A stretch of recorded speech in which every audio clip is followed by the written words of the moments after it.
चाहे गोरी दूबर पातर चाहिए, कारी हो चाहे गोरी दूबर पातर चाहिए। भौजी 16 से 20 वाला लड़की चाहिए, भौजी 16 से 20 वाला लड़की चाहिए। कारी हो चाहे गोरी दूबर पातर चाहिए, कारी हो चाहे गोरी दूबर पातर चाहिए। भौजी 16 से 20 वाला लड़की चाहिए, भौजी 16 से 20 वाला लड़की चाहिए।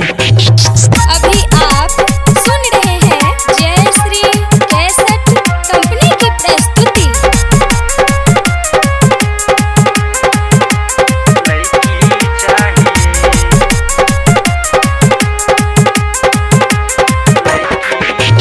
पढ़ल रहे चाहे न रहे, रहे बाकी झकास हो। हमरा के कब न होके दीही मनमा उदास हो। हे भौजी सुना ना, पढ़ल रहे चाहे न रहे, रहे बाकी झकास हो। हमरा के कब न होके दीही मनमा उदास हो। एक रंग के पिटना से बराबर चाहिए, एक रंग के पिटना से बराबर चाहिए। भौजी 16 से 20 वाला लड़की चाहिए, भौजी 16 से 20 वाला लड़की चाहिए। भौजी 16 से 20 वाला लड़की चाहिए।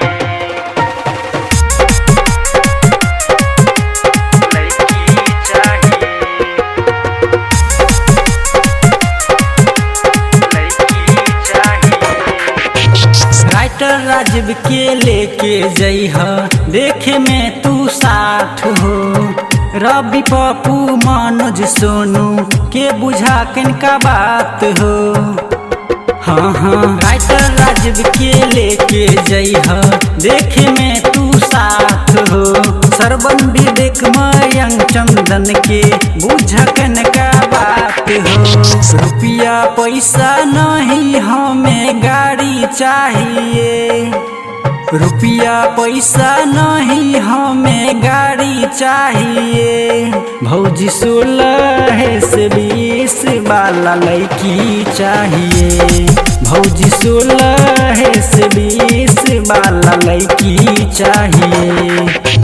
कारी हो चाहे गोरी दूबर पातर चाहिए, कारी हो चाहे गोरी दूबर पातर चाहिए।